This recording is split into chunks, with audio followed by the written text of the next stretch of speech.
Bien, señores, estamos de regreso con Sábado al Día. Agradecemos que ustedes continúen con nosotros y bueno, en medio de este duelo nacional, de este luto que nos ha tocado, pues como dijimos penosamente, la vida tiene que seguir. Hay otros temas de interés y que hay que atender. Uno de ellos es los efectos que están teniendo las drogas en nuestros jóvenes básicamente, en toda la sociedad, pero muy puntualmente en nuestros jóvenes. Por eso tenemos el honor de recibir a Domingo de Prat, que es director regional del Consejo Nacional de Drogas, el órgano, digamos, que rige, ¿verdad? Las Así políticas es, así es. antidrogas en nuestro país. Y dos casos puntuales o dos temas puntuales que son los costos ocultos de este mundo desgraciado de las drogas, pero además las nuevas drogas y cómo están influyendo en nuestra sociedad. Domingo, gracias por estar aquí. Sí, buenos días y ciertamente que tenemos una preocupación. Evidentemente que lo que conlleva analizar las nuevas sustancias psicoactivas ponen de manifiesto que hay no una debilidad, sino un contexto internacional donde hoy en día, producto de su novedad, pues no tenemos un régimen jurídico actualizado por el hecho de que ahora que se están analizando el tipo de componente, el tipo de daño, para poder entonces tener una idea sobre qué es lo que se quiere con respecto a la persecución de este tipo de sustancias, que también se constituyen, como tú bien dijiste, en costos ocultos. ¿Qué son costos ocultos? Ciertamente estamos ante una panorámica que luce un tanto desgarradora, pero si lo analizamos desde una perspectiva que tiene que ver con la objetividad, pues podemos señalar que costos ocultos son aquellas consecuencias que deja la secuela para nosotros que trabajamos prevención de la drogadicción, de lo que conocemos como aquellas personas que se drogan y obviamente son dependientes de estas sustancias y caen en lo que conocemos en un alto consumo. Hablando de ese punto, hay que destacar que gran parte de los consumidores acuden a esta herramienta, digamos, de rescate de ayuda ante una realidad que no quiere aceptar, como eludiendo una responsabilidad socialmente. ¿Qué estamos haciendo para evitar que ese joven, que ese ciudadano acuda entonces, Domingo, a las drogas como un método de salir de algún tipo de problema? ¿En qué se enfoca la orientación y la prevención por ejemplo, de organismos como el Consejo de Drogas? Bien, precisamente hay que partir de los enfoques que hay, o sea, hay un enfoque multidisciplinario que evidentemente es el que se utiliza para, voy a empezar desde ahí, cuando un joven cae en problemas de adicciones, evidentemente que requiere ayuda o un abordaje multidisciplinario donde intervienen médicos, psiquiatras, la familia, la escuela, los amigos, en algunos casos seccionales, pero tenemos niveles de prevención. Hay lo que conocemos como prevención inicial, que es lo que nosotros hacemos. Para ver O dónde la está el primaria. problema. No, la prevención primaria es aquella que se enfoca en aquellos jóvenes que entendemos que no tienen ningún tipo de dificultad y lo que estamos es dándole, ¿verdad?, los conocimientos y el manejo para que ellos aprendan a no solamente a detectarla, sino cuando se presenta la situación a decir, bueno, esto no me conviene, porque regularmente esto empieza por presión de amigos, por usted descubrir algo que no conoce, lo irreal, lo desconocido, y evidentemente va a un lugar, va a una fiesta, y usted no quiere apartarse de esa joven, de ese joven, entonces cae lamentablemente probando sustancias que luego usted se va a sentir atado. Porque ¿qué pasa con el problema de las adicciones? Hay lo que se conoce en la ciencia de la prevención como el síndrome de tolerancia, que es cuando tú inicias en el consumo de una sustancia. Yo inicio, por ejemplo, en droga legal, fumándome un tabaco, un cigarro, y de ahí esos muchachos me invitan a que yo me dé un pase de hierba, y luego esa hierba, esos efectos que me ocasionó al principio, yo continúo, pero ya no me da los mismos efectos y yo quiero sentirme bien. Entonces debo pasar a sustancias más potentes. Y eso es lo que sucede con lo que conocemos como síndrome de tolerancia. Hemos hablado en varias ocasiones ya y en los medios se habla de la guerra contra las drogas que tiene Estados Unidos, las nuevas drogas, pero en el caso de República Dominicana, puntualmente, ¿qué drogas ven ustedes desde el Consejo como amenaza en este momento? Además de la cocaína, evidentemente. Bueno, esas son las que conocemos como tradicionales. Con los reportes que recibimos nosotros de Fiscalía, de los tribunales, mejor dicho, que nos notifican decisiones por el hecho de nosotros ser entes supervisores, en ese caso intervinientes forzosos en buen derecho, pues le damos seguimiento a lo que está aconteciendo. ¿Y qué nos dicen esos datos que son precisos? Que ciertamente estamos ante consumo de drogas tradicionales, entiéndase cocaína, marihuana, éxtasis, y en muy pocos casos podemos hablar de cocaína rosada, o sea, de la metanfetamina, ¿cómo está aquí? Metanfetamina prácticamente es inexistente aquí, hay que hablar claro.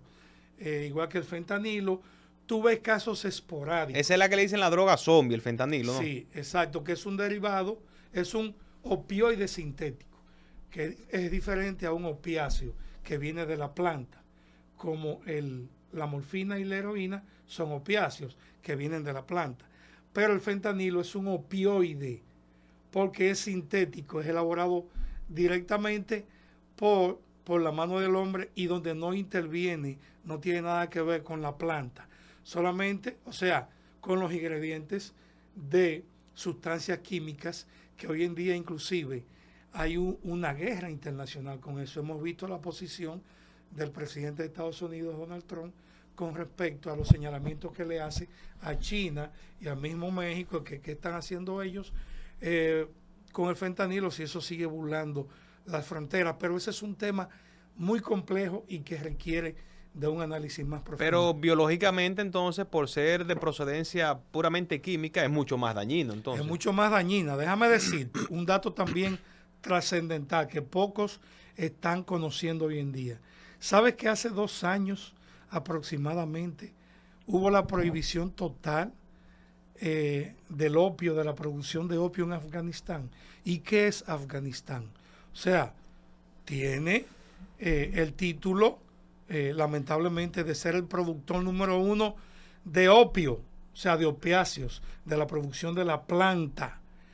Cuando dejó de producir y vino la prohibición por parte de los talibanes, aconteció que el mundo de los consumidores se vio afectado notablemente porque hubo una disminución de más de un 74% a nivel mundial. Hoy en día es Myanmar quien lleva ese control porque cayó la producción, ya por razones obvias ellos tuvieron la prohibición allá. Entonces, por ahí viene ese boom de la misma cocaína que ha tenido un aumento en los últimos 10 años en la producción. Estamos hablando de casi 3.000 toneladas al año.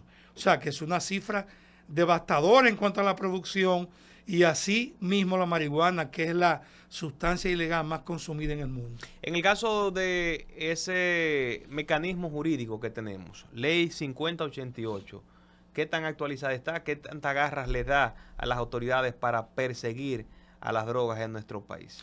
Fíjate, muy atinada tu pregunta. Es un instrumento jurídico que ha cumplido a cabalidad en el tiempo y el espacio su cometido. Pero ya 30 y pico de años nos dicen que ya debemos cambiar. El Consejo, preocupado por esa situación, duró más o menos 1 año y medio elaborando un esquema, un anteproyecto, y eso se envió al Poder Ejecutivo, está en revisión. Ahí trabajamos personas que nos hemos dedicado. No lo han sometido al Congreso, lo enviaron al Ejecutivo. Okay. Pero está listo. Es algo donde intervinieron profesionales, no solamente del Consejo ni de la ciencia de la prevención, sino también entidades internacionales, el propio INACID. O sea que a eso se le dio realmente un visto con la etiqueta de que no tiene nada que envidiarle a ningún proyecto del mundo. De esas novedades que podría tener ese anteproyecto, ¿se contemplan también modificaciones a las sanciones? El tiempo del cúmulo de penas, entiéndase el tiempo por asuntos de drogas. Sí, fíjate, sí. Hay un tanto de eso, pero lo más importante es que el enfoque en derechos humanos nos manda a nosotros a observar en lo que tiene que ver con las penas que los consumidores son enfermos de la sociedad. Entonces nosotros hemos abogado y en ese sentido el artículo 7 que habla de que todo lo que usted encuentre respecto al opio y sus derivados es considerado en la escala de traficante y no puede ser así. Porque cuando tú ves un joven, como decimos, con un papel que está untado y no tiene peso específico, tú no me puedes venir a mí a hablar como Ministerio Público que tú vas a someter a una persona y que esa persona puede ser considerada como traficante. Gracias a Dios, nosotros fuimos Ministerio Público y fuimos los primeros que impulsamos por el principio de oportunidad que nos da la ley para que esas personas puedan ir a un centro de tratamiento y que puedan desintoxicarse. Y en ese sentido, también el proyecto habla de eso. Tribunales especiales, tribunales de tratamiento, que puedan observar que estamos ante la presencia de enfermos de sustancias. Eso que usted dice es crucial, Domingo, porque tú tienes un muchacho en una etapa adolescente que rehuyendo de un problema familiar, de su entorno social, se mete un tabaco de marihuana, lo agarran con él y tú lo mandas 5 años a Rafael, a Najayo o a La Victoria, y entonces tú creas un delincuente realmente ahí, cuando lo que tenías era una persona con un problema conductual, ¿verdad? Excelente. Lo que sí también especifica ese proyecto es que si eres consumidor, pero se te ocupó una balanza para pesar sustancias y lo que se te ocupó a ti y el dinero en efectivo, lo que dan las señales que tú también vendes, no, claro. La ley lo que va a establecer luego de ser aprobada será que tú, independientemente de tu condición de adicción y que vas a ser tratado de acuerdo a lo que señala ese articulado que también fue corroborado y ayudado en lo que tiene que ver con la comisión multidisciplinaria, que a usted se le haga un análisis, se determine su grado de adicción y por ende usted vaya a un tratamiento, pero no se suspende la pena, que eso es distinto porque te dedicaste a la venta y se supone que debes de pagar. De manera muy breve, porque ya tenemos que ir finalizando, pero el consejo, ¿a qué conclusión ha llegado sobre la teoría de que la legalización de la marihuana disminuye el problema del consumo? No, nosotros no creemos en eso. Somos partidarios de que debe seguirse atacando lo que tiene que ver con el tráfico de sustancias, y eso de que la legalización puede ayudar, eso tiene sus aristas y debe analizarse a profundidad. Porque en el caso de la marihuana, que es la que más se consume, óyeme bien, el hecho de que hoy en día la marihuana haya sido modificada y que los niveles de THC, de tetrahidrocannabinoides, estén ocasionando daños irreversibles a la salud, nos dice que tenemos que tener cuidado. Hoy en día hablamos de más de 27 estados en Estados Unidos que la han asumido con fines no médicos, o sea, recreativo. Eso te dice a ti que lo que tenemos es una chercha con eso. Y hoy en día países de gran consumo como ellos, pues no tienen soluciones. Entonces nosotros entendemos que una buena solución es seguir enfocándonos en una prevención más efectiva y activa. Un joven que tenga algún problema de adicción, entonces, ¿a dónde acudir? ¿Cómo buscar orientación a través del consejo? Bueno, si va a nosotros, evidentemente que vamos a recomendarle un centro que esté disponible, porque hay muchos que están llenos, hay muchos que no tienen el cupo para eso, y uno lo que hace es que lo ayuda. Cuando van donde nosotros, llamamos. ¿Dónde están ubicados? Estamos ubicados calle 10, número 10 de Rincón Largo. Muy bien. Entonces estamos ahí, está identificado la casa, y estamos como servidores públicos para dar las orientaciones del lugar y que tenga que ver con personas que tengan esa dificultad, aunque no estamos para eso, porque la función nuestra es la prevención inicial, pero si van donde nosotros, evidentemente que no los vamos a dejar a ir así, sino que le vamos a dar el seguimiento y lo vamos inclusive a llevar, porque lo hemos hecho. Quiere decir, tienes la voluntad, porque primero hay que ver si tienen la voluntad de ir por sus propios pies. Entonces los llevamos allá y evidentemente que la condición va a ser distinta. Muy bien. Domingo de Prat, director regional del Consejo Nacional de Drogas, una conversación interesantísima y ojalá pueda repetirse para hacerlo con más amplitud. Gracias por venir, Qué bueno. Domingo. A ustedes las gracias por la sintonía. Será hasta la próxima. Café y Paz.